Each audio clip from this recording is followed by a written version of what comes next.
ನಮಸ್ತೆ. ಬನ್ನಿ ನಾವಿವತ್ತು ಉತ್ತರ ಕರ್ನಾಟಕದ ಪ್ರಸಿದ್ಧವಾದ ಪುಂಡಿ ಪಲ್ಯವನ್ನು ಹೇಗೆ ಮಾಡುವುದಂತ ನೋಡೋಣ. ಇದನ್ನು ಗೊಂಗೊರ ಸೊಪ್ಪು ಅಂತಲೂ ಕರೆಯುತ್ತಾರೆ. ಬನ್ನಿ ಹಾಗಾದರೆ ಶುರು ಮಾಡೋಣ.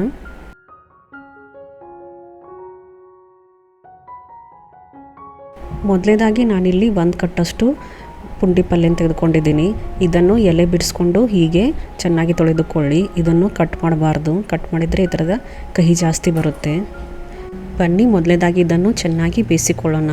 ಅದಕ್ಕೆ ಒಂದು ಪ್ಯಾನಲ್ಲಿ ನೀರನ್ನು ಹಾಕ್ಕೊಂಡು ಈ ಬಿಡಿಸಿಟ್ಟಿರುವ ಎಲೆಯನ್ನು ಹಾಕ್ಕೊಂಡು ಚೆನ್ನಾಗಿ ಅದುಮಿ ಇದನ್ನು ಕುದಿಯಕ್ಕೆ ಇಟ್ಬಿಡೋಣ. ನೋಡಿ, ಈಗ ಇದು ಪುಂಡಿ ಪಲ್ಯ ಚೆನ್ನಾಗಿ ಕುದ್ದಿದೆ. ಕುದ್ದ ಮೇಲೆ ಸ್ವಲ್ಪ ಕಲರ್ ಚೇಂಜ್ ಆಗುತ್ತೆ ಈ ಥರ.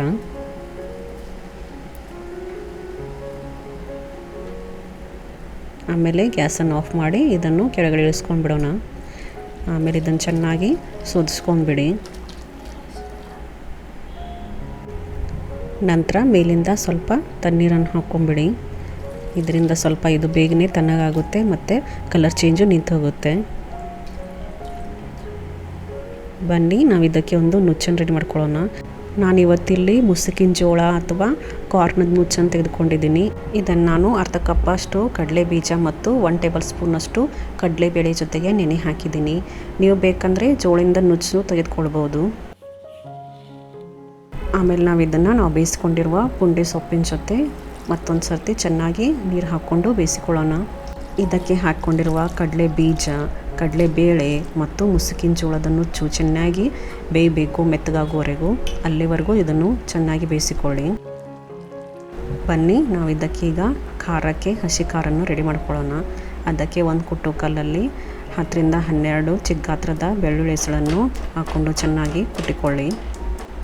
ಇದರಿಂದ ಒಂದು ಸ್ವಲ್ಪನೂ ಒಗ್ಗರಣೆಗೆ ತೆಗೆದಿಟ್ಟು ಆಮೇಲೆ ಇದಕ್ಕೆ ನಾವು 4 ರಿಂದ 5 ಹಸಿಮೆಣಸಿನ್ಕಾಯಿ, 1 ಟೀ ಸ್ಪೂನಷ್ಟು ಜೀರಿಗೆ, ಸ್ವಲ್ಪ ಕೊತ್ತಂಬರಿ ಸೊಪ್ಪು, ಸ್ವಲ್ಪ ಕರಿಬೇವು ಸೊಪ್ಪು ಹಾಗೂ ಸ್ವಲ್ಪ ಉಪ್ಪನ್ನು ಹಾಕ್ಕೊಂಡು ಇದನ್ನು ಚೆನ್ನಾಗಿ ಪೇಸ್ಟ್ ಆಗೋವರೆಗೂ ಜಜ್ಜಿಕೊಳ್ಳಿ. ನೀವು ಬೇಕಾದರೆ ಇದನ್ನು ಮಿಕ್ಸಿಯಲ್ಲೂ ಮಾಡ್ಕೋಬೋದು. ಉಪ್ಪು ನೀವು ಇವಾಗಲೇ ಖಾರ ಜಜ್ಜುವಾಗ ಎಷ್ಟು ಬೇಕೋ ಅಷ್ಟು ಪಲ್ಯಕ್ಕೆ ನೋಡಿಕೊಂಡು ಇವಾಗಲೇ ಹಾಕ್ಕೊಂಬಿಡಿ. ಬನ್ನಿ ನಮ್ಮ ಹಸಿ ಖಾರ ಈಗ ತಯಾರಾಗಿದೆ.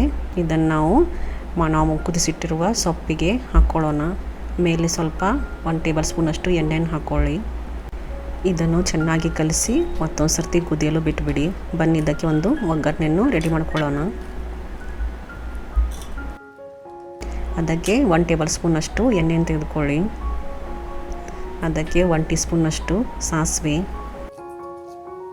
1 ಟೀ ಸ್ಪೂನಷ್ಟು ಜೀರಿಗೆ ಹಾಗೂ ನಾವು ತೆಗೆದಿಟ್ಟಿರುವ ಬೆಳ್ಳುಳ್ಳಿ, ಸ್ವಲ್ಪ ಕರಿಬೇವು ಸೊಪ್ಪು ಹಾಕ್ಕೊಂಡು ಇದನ್ನು ಚೆನ್ನಾಗಿ ಬಾಡಿಸ್ಕೊಳ್ಳಿ. ಮೇಲಿಂದ 1/4 ಟೀ ಸ್ಪೂನಷ್ಟು ಇಂಗನ್ನು ಹಾಕ್ಕೊಳ್ಳಿ.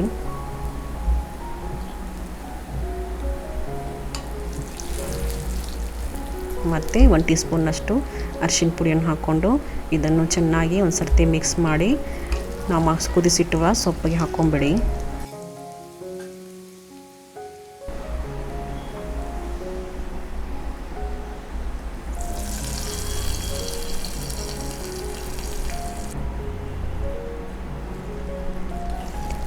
ಒಂದು ಸರ್ತಿ ಇದನ್ನೆಲ್ಲ ಮಿಕ್ಸ್ ಮಾಡಿ ಒಂದು ಕುದಿ ಬರೋವರೆಗೂ ಇದನ್ನು ಕುದಿಸಿ. ಈಗ ನಮ್ಮ ಪುಂಡಿ ಪಲ್ಯ ಅಥವಾ ಗೊಂಗೊರ ಸೊಪ್ಪು ಪಲ್ಯ ತಯಾರಾಗಿದೆ. ಇದನ್ನು ರೊಟ್ಟಿ ಜೊತೆ, ಚಪಾತಿ ಜೊತೆ ಸರ್ವ್ ಮಾಡ್ಬೋದು. ತುಂಬ ಚೆನ್ನಾಗಿರುತ್ತೆ. ಈ ರೆಸಿಪಿಯನ್ನು ನಿಮ್ಮ ಮನೆಯಲ್ಲಿ ಟ್ರೈ ಮಾಡಿ ಹಾಗೂ ಪ್ಲೀಸ್ ನನ್ನ ಚಾನಲನ್ನು ಸಬ್ಸ್ಕ್ರೈಬ್ ಮಾಡೋದನ್ನು ಮರಿಬೇಡಿ. ಧನ್ಯವಾದಗಳು.